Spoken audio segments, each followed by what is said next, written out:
Hello everyone, जैसे कि पीछे के लेक्चर में हमने डिस्कस किया था formula for special theory of relativity. आज के लेक्चर में हम पीवाईक्यू डिस्कस करेंगे 2016 टू 2023 फ्रॉम CSIR नेट। ठीक है, तो इसका जो पीडीएफ है मैं आपको डिस्क्रिप्शन में लिंक दे दूंगी, वहां से आप पीडीएफ देख सकते हैं। आइए शुरू करते हैं। फर्स्ट क्वेश्चन CSIR नेट दिसंबर 2023 से है। क्वेश्चन क्या है कि 3 इवेंट उन्होंने दे रखे हैं इस तरीके से। ठीक है, और देखिए क्या क्या दे रखा है कि इवेंट फर्स्ट क्या है, एक का ऑब्जर्वर है जिसके पास मान लो एक क्लॉक है, वो टाइम भी मेजर कर रहा है, डिस्टेंस भी मेजर कर रहा है।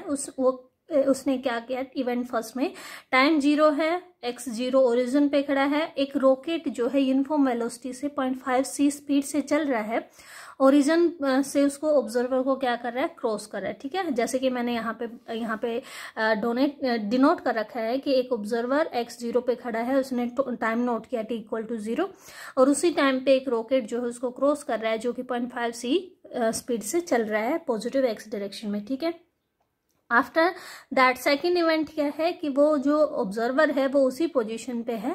अब उसकी घड़ी में क्या टाइम हो गया है, उसकी वॉच में t टाइम हो गया है, और t टाइम के बाद वो क्या करता है कि जो आपकी रॉकेट है वो किसी पोजीशन पे पहुंच गई होगी, तो वो क्या करता है, एक जो लाइट पल्स है वो रॉकेट की तरफ फेंकता है।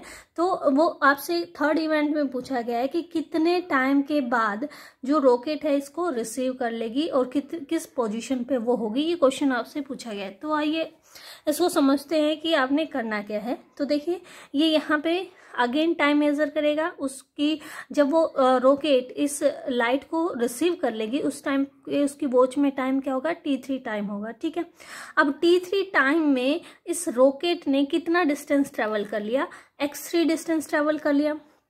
तो x3 डिस्टेंस किसके इक्वल हो गया, रॉकेट की स्पीड कितनी है, 0.5 c है, और कितने टाइम में ट्रेवल किया उसने, t3 टाइम में ट्रेवल किया। तो हमारे पास इक्वेशन क्या बन गई, that x3 is equal to 0.5 c3। आप ये रिलेशन से भी ऑप्शन चेक कर सकते थे, ऑप्शन ए ही यहाँ पे करेक्ट आ रहा है और कोई इसको सेटिस्फाई नहीं कर रहा है, लेकिन अगर फिर भी आपको सोल्व करना है तो आप इसको सोल्व भी कर सकते हैं। अब देखिए जो आपकी लाइट पल्स चली है, यहाँ पे ऑलरेडी उसकी वॉच में कितना टाइम हो रखा है, t टाइम हो रखा है। ठीक है, यहाँ पे जब वो पहुंचा, जो आपकी लाइट पल्स यहाँ से यहाँ तक पहुंचेगी, तो टोटल यहाँ तक पहुंचने के लिए उसको कितना टाइम लग रहा है, t3 टाइम लग रहा है रॉकेट को, लेकिन पल्स कितने टाइम बाद चली है, t टाइम के बाद चली है। यानी कि पल्स को, लाइट पल्स को पहुंचने में यहाँ से x3 डिस्टेंस तक पहुंचने में कितना टाइम लगेगा, t3 माइनस t, और वो कितनी स्पीड से चल रही है, c स्पीड से चल रही है। तो इसने कितना डिस्टेंस ट्रेवल किया, x3 डिस्टेंस ट्रेवल किया, जो कि किसके इक्वल है, 0.5 c इंटू t3 के इक्वल है। c कैंसिल हो गया तो ये टर्म क्या आ गई, t3 minus t equal to 0.5 t3 के इक्वल आ गया। तो यहाँ से 0.5 t3 इक्वल टू क्या आ जाएगा, t के इक्वल आ जाएगा। इसको इधर ले आइए, इसको इधर ले जाइए। ठीक है, तो आप t3 निकाल सकते हैं, t3 इक्वल टू क्या आ जाएगा, 2t। ठीक है, t3 हमारे पास क्या निकल के आ गया, 2t, यानी 2t टाइम के बाद जब उसने अपनी वॉच में नोट किया, उस रॉकेट ने क्या कर लिया, लाइट को रिसीव कर लिया। आपको पोजीशन निकालने, तो पोजीशन जो हमारी हो जाएगी x3 equal to 0.5 into c into t3 कितना है, 2t। तो ये किसके इक्वल आ जाएगा, ct के इक्वल आ जाएगा। ऑप्शन ए आपका यहाँ पे करेक्ट ऑप्शन हो जाएगा। नेक्स्ट क्वेश्चन देखिए, जो पूछा गया CSIR जून 2023 में। क्वेश्चन क्या है, charge density and a current density of infinitely long perfectly conducting wire of radius a which lies along z-axis. ठीक है, as measured by the static observer are 0 and constant I respectively. The charge density measured by an observer who moves at a speed of beta c parallel to the wire along the direction of current. ठीक है, देखिए क्या है कि आपके पास 2 frame मान के चलो, ये 2 फ्रेम है, ये जेड डायरेक्शन है मान लीजिए। ठीक है, ये एक दूसरा फ्रेम है या ऑब्जर्वर है, यहाँ पे एक वायर है जो कि इन्फाइनाइटली लॉन्ग है। ठीक है, ये आपका रेस्ट फ्रेम है, एस फ्रेम, ये आपका मूविंग फ्रेम है। ठीक है, यहाँ पे भी वही सेम वायर है। ठीक है, यहाँ पे एक ऑब्जर्वर है, उसने क्या ऑब्जर्व किया कि इस वायर के पास जो चार्ज डेंसिटी है वो 0 है, यानी लैम्डा क्या है, 0 है, और जो करंट है वो कांस्टेंट करंट है, ये क्वांटिटी क्या है, कांस्टेंट है। ठीक है, अब एक ऑब्जर्वर अलग ऑब्जर्वर या फ्रेम मान के चल लीजिए, वो जो है कितनी वेलोसिटी से चल रहा है, बीटा सी वेलोसिटी से चल रहा है। वो इस वायर की चार्ज डेंसिटी को अगर मेजर करे तो वो कितनी होगी, ये आपसे पूछा गया है। ठीक है, हाँ, चार्ज डेंसिटी पूछी गई है कि लैम्डा प्राइम कितना होगा। ठीक है, इस प्रॉब्लम को एक बार 3 डायमेंशन में देखते हैं। मान लो कि 3 डायमेंशन में, जैसे हमें 4 वेक्टर का कंसेप्ट पता है कि 4 वेक्टर में आप x इज इक्वल टू क्या होता है, सी टी के इक्वल होता है।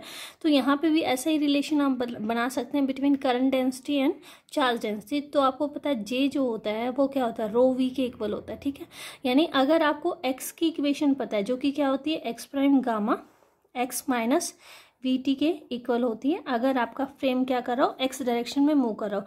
अभी हमारा फ्रेम क्या कर रहा है, जेड डायरेक्शन में मूव कर रहा है, तो इसको एक्स को रिप्लेस कर दीजिए जेड से, तो यानी Z prime is equal to gamma Z minus V T के इक्वल होगा। ठीक है, अब यहाँ पे x को आप रिप्लेस कर दीजिए j से, t को रिप्लेस कर दीजिए रो से, तो आपके पास जो आपका यहाँ पे हमने x लिखा है, यानी कि ठीक लिखा है ना, हाँ, x को रिप्लेस कर दीजिए j से, हमें रो चाहिए तो रो के लिए आप टाइम का फॉर्मूला लिख लीजिए, t प्राइम क्या होता है, gamma t minus X V by C square. ठीक है, तो x को किससे रिप्लेस करना है, j से, और रो को किससे रिप्लेस करना है, t से। तो यहाँ से रो प्राइम किसके इक्वल आ जाएगा, गामा रो माइनस x की जगह पे क्या आ जाएगा आपका, j v over C square. ठीक है, अब हमारे जो गिवन क्वेश्चन है उसमें करंट डेंसिटी और जो चार्ज डेंसिटी है वो 2 डायमेंशनल क्वांटिटी है।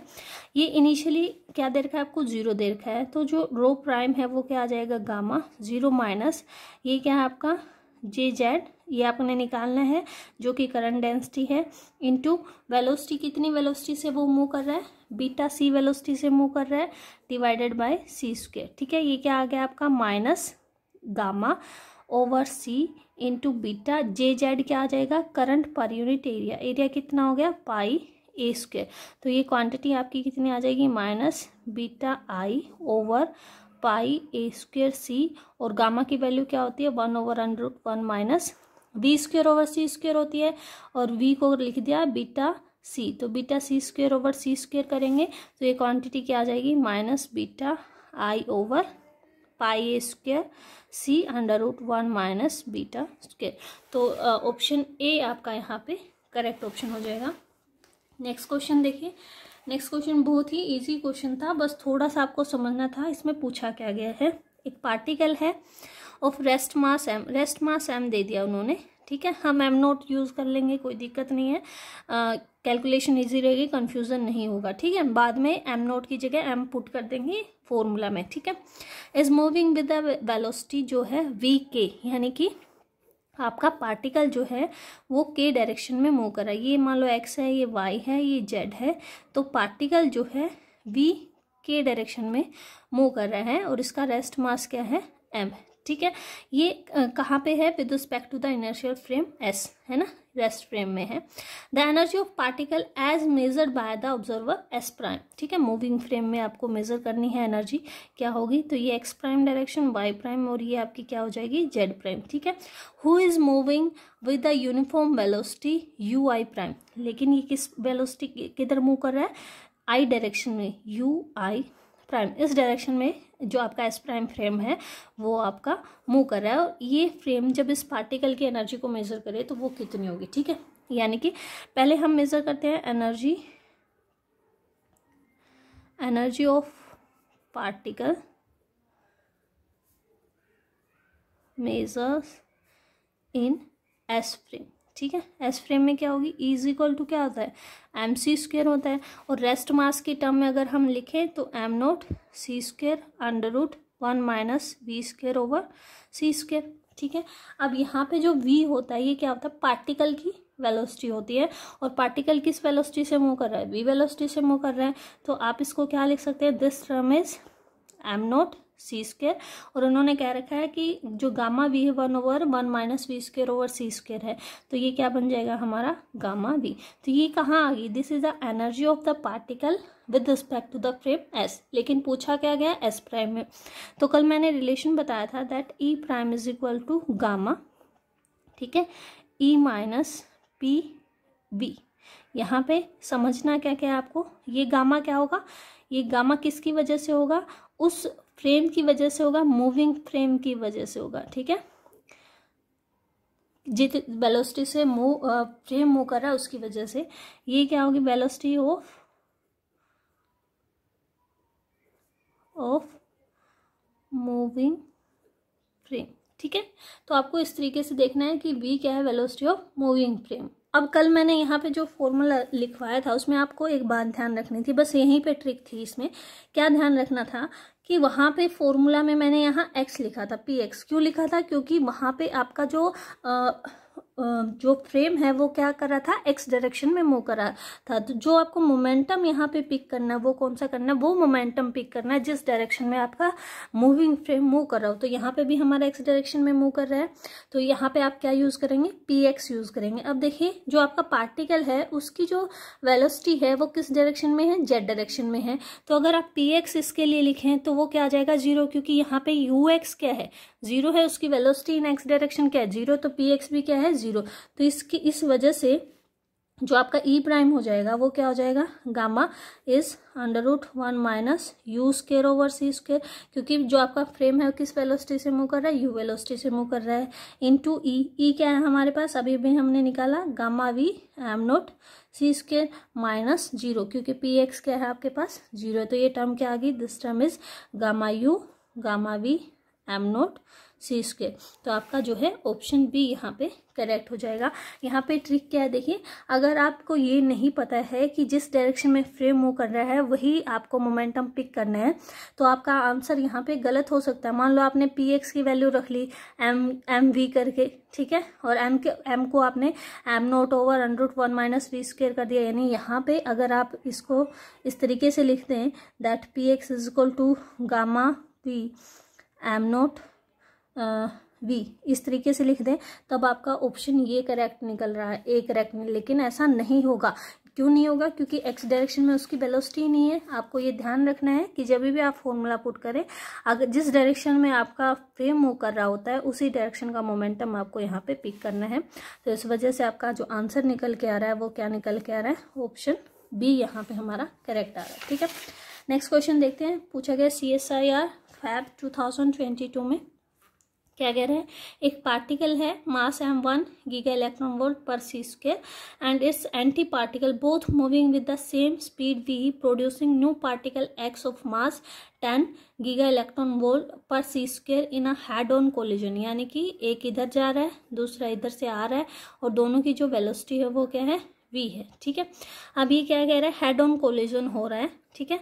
The minimum value of v required to this process is closest to, यानी कि यहाँ पे अगर आप मोमेंटम देखें तो ये आपका फर्स्ट पार्टिकल है, मान लो ये एंटी पार्टिकल 2 है, तो आप कह सकते हैं that momentum of first is equal to minus momentum of second. यानी कि दोनों का जो सम होगा momentum first plus momentum second को अगर आप ऐड करें वो क्या आ रहा है आपका 0 के इक्वल आएगा, क्योंकि दोनों क्या हो जाएंगे आपके अपोजिट डायरेक्शन में मूव कर रहे हैं, ठीक है। अपोजिट डायरेक्शन में मूव करने की वजह से इनिशियल जो मोमेंटम क्या है 0, तो फाइनल मोमेंटम भी क्या रहेगा आपका 0 रहेगा। तो जो आपका एक्स पार्टिकल है वो क्या है आपका रेस्ट में है, ठीक है। तो रेस्ट में है इसका मतलब उसका जो मास होगा, मान लो उसका मास m है, that M C square, capital M से बता दो इसका मास क्या है, कैपिटल एम सी स्क्वायर किसके इक्वल होगा, इन दोनों की टोटल एनर्जी के इक्वल। और इसका क्या रहेगी, सिर्फ रेस्ट मास एनर्जी रहेगी, ठीक है। जो प्रोड्यूस हो रहा है उसकी सिर्फ रेस्ट मास एनर्जी और इन दोनों की टोटल एनर्जी जो कि क्या है एम सी स्क्वायर है, ठीक है। या फिर आप इसको क्या लिख सकते हैं, इन टर्म ऑफ पी भी लिख सकते हैं, क्योंकि आपको मोमेंटम दे रखा है कि दोनों का मोमेंटम क्या है, सेम है। सॉरी, मोमेंटम नेक्स्ट में पूछा गया, नेक्स्ट क्वेश्चन हम देखेंगे उसमें मोमेंटम पूछा, इसमें आपसे वेलोसिटी पूछी तो एम सी स्क्वायर ही रखिए, ठीक है। प्लस में सेकंड पार्टिकल की एनर्जी क्या है, एम सी स्क्वायर है, ठीक है। तो सी स्क्वायर तो आपकी जो मास दे रखा है वो एनर्जी की टर्म में दे रखा है, ये कितना दे रखा है आपको 10 giga electron volt per C square. तो सी स्क्वायर कैंसिल हो जाएगा, 10 इज इक्वल टू क्या आ जाएगा, this term is 2 M naught C square over 101 minus we square over C square. और M naught C square term क्या दे रखी है आपको 1 दे रखी है, तो ये आ जाएगा 10 is equal to 2 into 1 divided by 1 minus we square over C square. यहाँ से सोल्व कर लीजिए, 1 minus we square over C square under the root is equal to क्या आ जाएगा, कुछ मिस्टेक कर दी क्या मैंने, 1/5 के इक्वल आ जाएगा। दिस टर्म इज 1/5 है ना, this term is 1/5। Squaring both side तो ये आ गया 1 minus we square over C square is equal to 1/25। V square over C square equal to, इसको उधर ले आए, इसको 1 माइनस 1/25, तो V square over C square is equal to क्या आ जाएगा आपके पास, 24/25। तो वी आपके पास क्या आ जाएगा, अंडर रूट 24/25 सी के इक्वल आ जाएगा। और अगर आप इसको सोल्व करते हैं, this term is under root 0.96 C which is nearly 0.98 C. ठीक है, तो ऑप्शन जो है आपका सी यहाँ पे करेक्ट ऑप्शन हो जाएगा। नेक्स्ट क्वेश्चन देखिए, इसी तरीके का क्वेश्चन है, have a particle of mass m while moving along positive x direction. एक पार्टिकल है जिसका मास क्या है, m है, z डायरेक्शन में वो मूव कर रहा है। ठीक है, decay into 2 identical light particle, जो 2 पार्टिकल बन रहे हैं वो आइडेंटिकल है, जिनका रेस्ट मास क्या है, m है। ठीक है, the maximum value of the momentum that any one of the lighter particle can have in a direction perpendicular to z direction. क्या कह रहे हैं कि जो लाइटर पार्टिकल आपके बने हैं उनमें से किसी एक का मोमेंटम आपको बताना है, अगर वो पार्टिकल जो प्रोड्यूस हो रहे हो वो किस डायरेक्शन में हो रहे हो, perpendicular to the Z direction में अगर प्रोड्यूस हो रहे हो। ठीक है, तो आपको मोमेंटम कंजर्वेशन लगाना है। मान लो कि आपका जो मोमेंटम है, conservation of momentum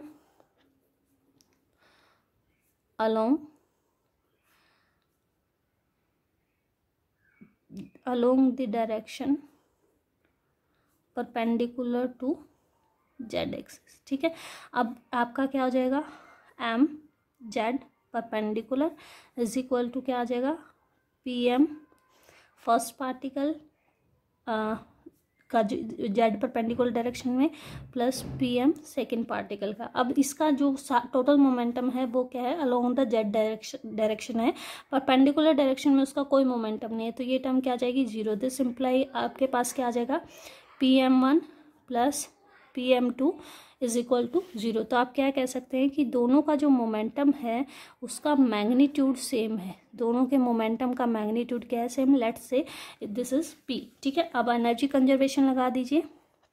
according to energy conservation, जो इनिशियली जो टोटल एनर्जी है which is mc² equal to क्या आ जाएगी, इन दोनों की टोटल एनर्जी जो क्या होगी, under root p² c² plus इनका रेस्ट मास जो दे रखा है m दे रखा है m² c4 plus under root p² c² plus m² c4।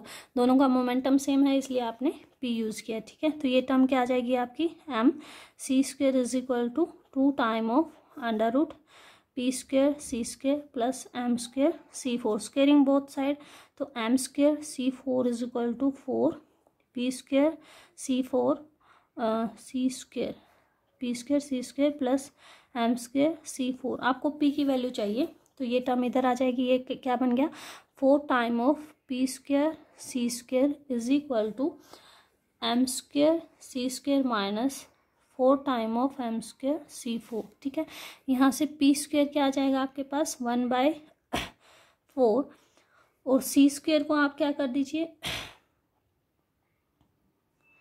हाँ 1/4 और यहाँ से c4 था ना, m² c4 था, सॉरी। ठीक है, ये स्क्वायर हमने किया था तो c4 था, तो 1/4 c² नीचे आ जाएगा, यहाँ आ गया m² c4 minus 4 m² c4। ठीक है, ये आ गया आपका p is equal to 1/2 c² को कॉमन लेंगे, यहाँ से c4 को कॉमन लेंगे तो ऊपर c² रह जाएगा और अंडर रूट करोगे तो c रह जाएगा और अंडर रूट में क्या बच जाएगा आपका m² माइनस 4 m²। ऑप्शन आपका जो है फर्स्ट यहाँ पे करेक्ट ऑप्शन हो जाएगा। नेक्स्ट क्वेश्चन देखिए, CSIR जून 2019 में पूछा गया है, N inertial observer A at rest measure the electric and magnetic field, यानी कि एस एक ऑब्जर्वर ए है जो कि एस फ्रेम में मेजर कर रहा है, उन्होंने इलेक्ट्रिक फील्ड मेजर किया alpha 0 0 and magnetic field is alpha 0 2 alpha. एक अनदर ऑब्जर्वर है जो कि एस प्राइम फ्रेम में इसके विद रिस्पेक्ट कांस्टेंट वेलोसिटी से मूव कर रहा है, और उसने जो इलेक्ट्रिक फील्ड मेजर की है वो है आपकी EX प्राइम अल्फ़ा 0, और मैग्नेटिक फील्ड है आपकी अल्फ़ा BY प्राइम और अल्फ़ा। आपसे EX और BY प्राइम की वैल्यू पूछी है, तो इसके लिए आपको जो इन्वेरिएंट क्वांटिटी वाला कंसेप्ट है कि लॉरेंट्ज इन्वेरिएंट जो क्वांटिटी होती है वो लगाना है। पहली क्वांटिटी जो होती है वो होती है E डॉट B, ठीक है। E डॉट बी आपकी क्या होती है, इन्वेरिएंट होती है। तो इसका मतलब आप क्या कह सकते हैं, that E dot B is equal to E prime dot B prime. तो डॉट प्रोडक्ट कर दीजिए दिस डॉट दिस, इसका इसके साथ, यानी alpha square 0 plus 0 0 plus 0 equal to क्या आ जाएगा, इसका इसके साथ करोगे तो alpha EX prime plus alpha BY prime plus 0।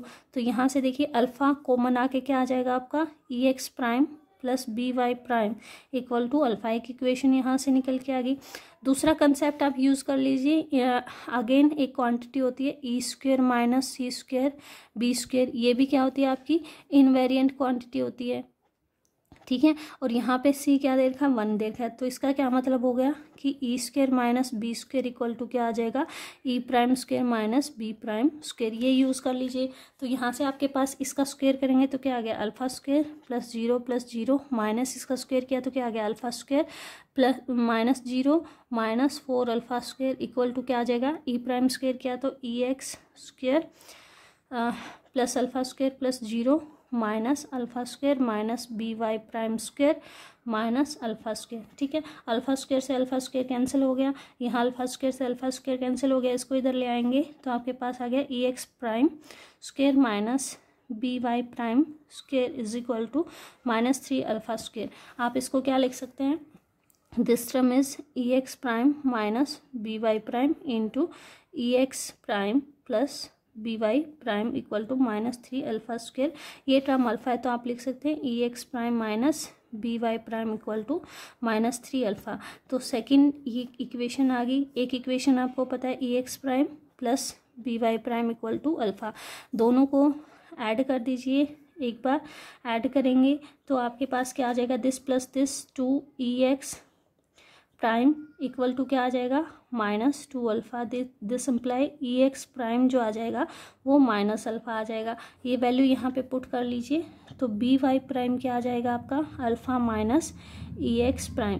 BY prime is equal to alpha minus minus plus alpha is equal to 2 alpha, ठीक है। तो माइनस अल्फ़ा एंड 2 अल्फ़ा आपका क्या आना था, यहाँ पे राइट आंसर आना था। तो राइट ऑप्शन इज डी।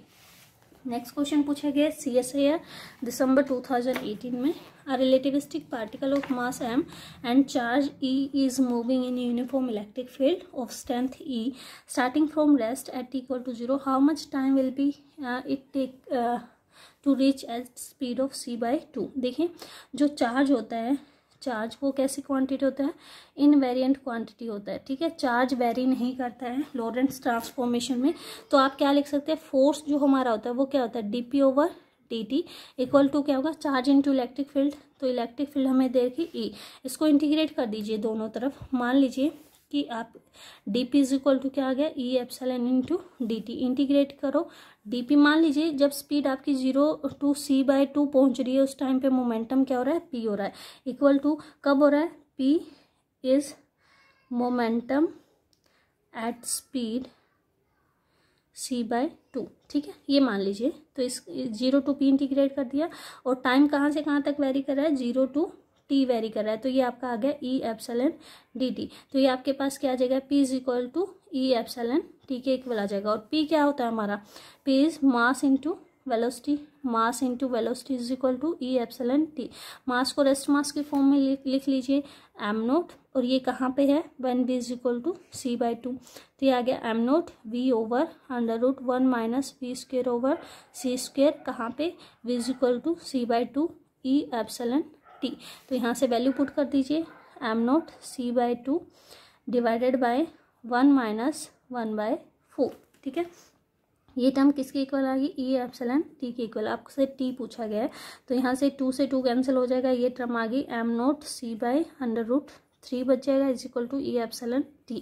तो t की क्या वैल्यू आ जाएगी यहाँ से, t is equal to m0 c/√3 E epsilon.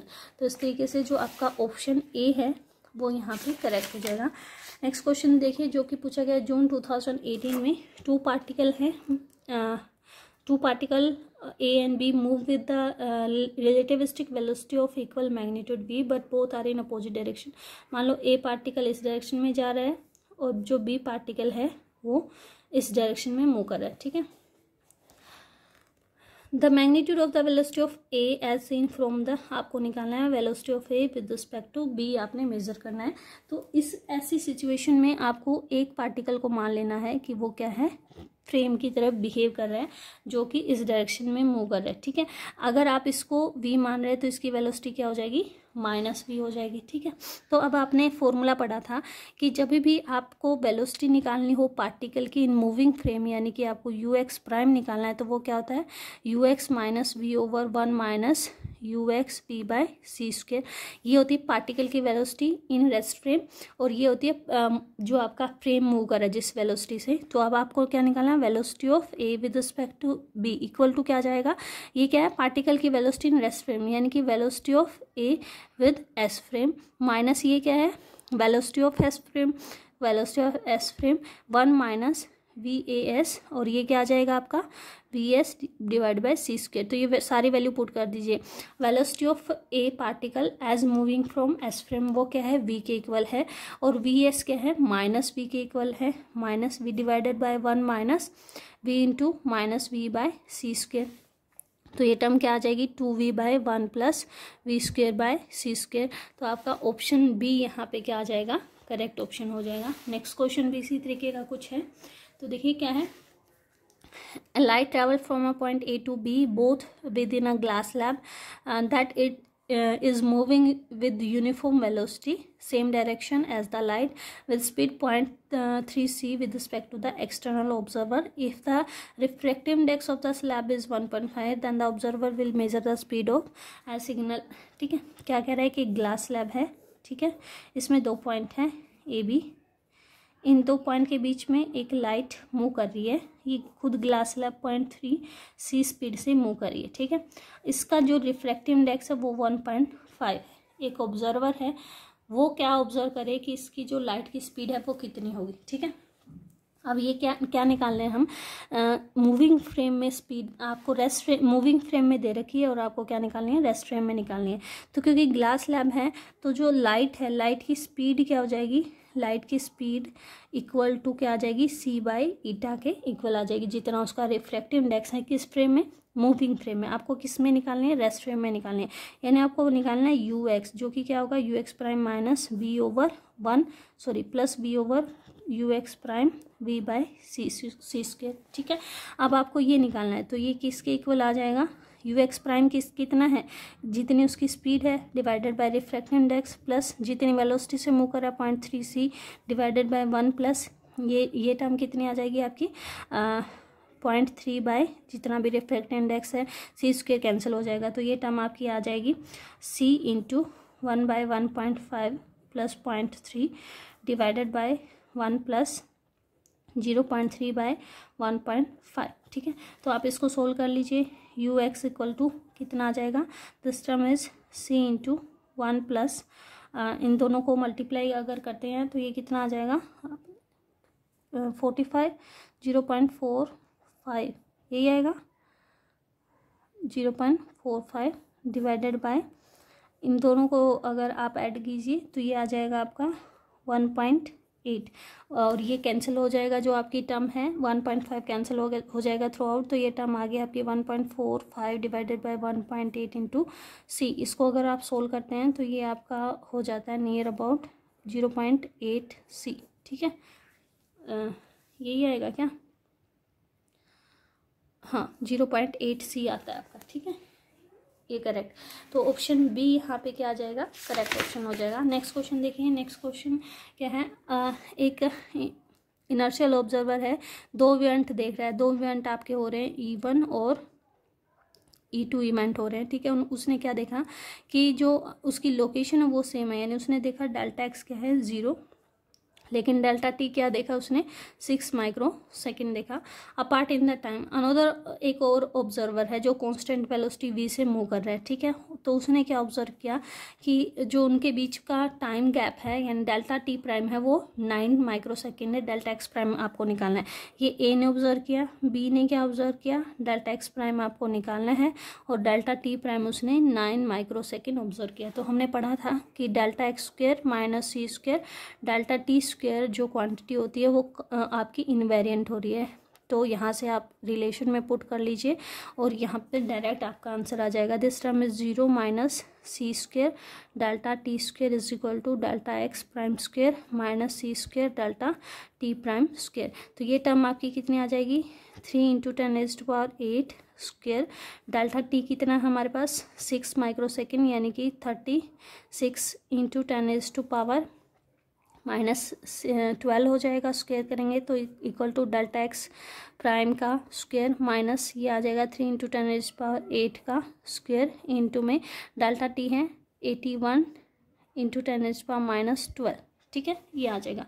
तो ये इसको इधर ले आइए, ये टर्म कितनी आ जाएगी विद नेगेटिव साइन है, ये तो 0 है, इसके सामने क्या है नेगेटिव साइन है, इसको इधर ले आइए, ये पॉजिटिव टर्म हो जाएगी। तो this term is equal to बच जाएगी आपकी 45 into 10⁻12 into 9 into 10⁻16 equal to delta x prime square, ठीक है। इसको मल्टीप्लाई करेंगे तो this term is full near about 405 into 10⁻4 equal to delta x prime square. तो डेल्टा एक्स क्या आ जाएगा, √405 इंटू 10⁻2। तो इसको नियर अबाउट 400 मान लीजिए, तो near about 20 into 10⁻2 metre which is 200 metre, 2000 metre. Option जो है सी आपका यहाँ पे करेक्ट ऑप्शन हो जाएगा। नेक्स्ट क्वेश्चन देखिए जो पूछा गया है CSI दिसंबर 2016 में। क्वेश्चन क्या है कि consider a radio active nucleus that is travelling at a speed c/2 with respect to the left frame. It emits gamma ray of frequency nu naught in its rest frame, ठीक है। क्या कह रहा है, इसके खुद के रेस्ट फ्रेम में अगर न्यूक्लियस के रेस्ट फ्रेम में देखें तो फ्रिक्वेंसी जो एमिट हो रही है वो न्यू नोट है। There is a stationary detector which is not in on the path of the nucleus in the lab. If a gamma photon is emit when the nucleus is closest to the detector it observe frequency at the detector is, ठीक है। क्या situation है, ये आपका nucleus है जो radiation emit कर रहा है, ये कहीं डिटेक्टर है, ठीक है। मान लीजिए न्यूक्लियस इस डायरेक्शन में जा रहा है, डिटेक्टर के साथ जो एंगल बन रहा है वो क्या बन रहा है आपका थीटा बन रहा है। ये कह रहा है जब क्लोजेस्ट हो, क्लोजेस्ट कब होगा, जब इनके बीच का जो एंगल हो जाएगा वो कितना हो जाएगा 90 डिग्री हो जाएगा, उस सिचुएशन में क्लोजेस्ट होगा। जब इसने आप फ्रिक्वेंसी को एमिट किया वो फ्रिक्वेंसी क्या है न्यू नोट है, ठीक है। खुद के फ्रेम में डिटेक्टर के फ्रेम में आपको फ्रिक्वेंसी निकालनी है। तो हमें पता है कि जो आपकी न्यू प्राइम होती है, जो हमें ऑब्जर्व फ्रिक्वेंसी होती है वो किसके इक्वल होती है, this frequency is equal to nu into 1 माइनस v/c cos of theta divided by √1 minus v square over c square के इक्वल होती है, ठीक है। इसके इक्वल होती है। अब ये न्यू प्राइम क्या है, न्यू प्राइम वो फ्रिक्वेंसी है जो मूविंग फ्रेम में देखी गई। मूविंग फ्रेम में फ्रिक्वेंसी क्या देखी गई, न्यू नोट देखी गई। तो न्यू नोट इक्वल टू क्या आ जाएगा, न्यू आ जाएगा इंटू 1 माइनस v/c कोस ऑफ थीटा क्या है यहाँ पे मिनिमम कब होगा 90 डिग्री पे होगा, तो 90 degree divided by √1 minus v square over c square. और v कितना दे रखा है, v गिवन है c/2। यहाँ पे वैल्यू पुट कर दीजिए तो ये न्यू नोट इक्वल टू क्या आ जाएगा आपका न्यू, ये टर्म 0 होगी डिवाइडेड बाय √1 माइनस 1/4। तो ये टर्म आपकी आ गई nu naught equal to 2/√3 nu. आपको न्यू निकालना है, न्यू इक्वल टू क्या आ गया √3/2 न्यू नोट। इस तरीके से ऑप्शन ए आपका क्या हो जाएगा यहाँ पे करेक्ट हो जाएगा। नेक्स्ट क्वेश्चन पूछा गया CSI जून 2016 में। ये भी बहुत इजी क्वेश्चन है कि एक ऑब्जर्वर है जो कि इलेक्ट्रिक फील्ड को मेजर कर रहा है 3x cap plus 4y cap और मैग्नेटिक फील्ड है 3z कैप। उन्होंने अनदर ऑब्जर्वर है मूविंग फ्रेम में जो उसके विद रिस्पेक्ट जो है कांस्टेंट वेलोसिटी से मूव कर रहा है।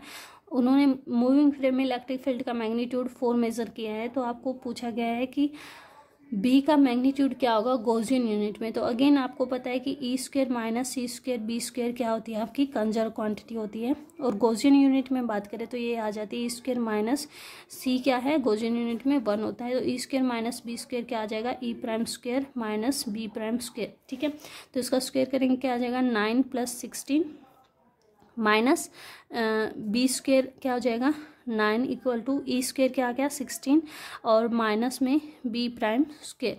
तो ये आपका 9 से 9 कैंसिल हो गया, तो बी प्राइम स्क्वायर क्या आ जाएगा 0, यानी बी मैग्नीट्यूड क्या आ जाएगा 0 के इक्वल आ जाएगा। ऑप्शन सी आपका यहाँ पे क्या हो जाएगा करेक्ट।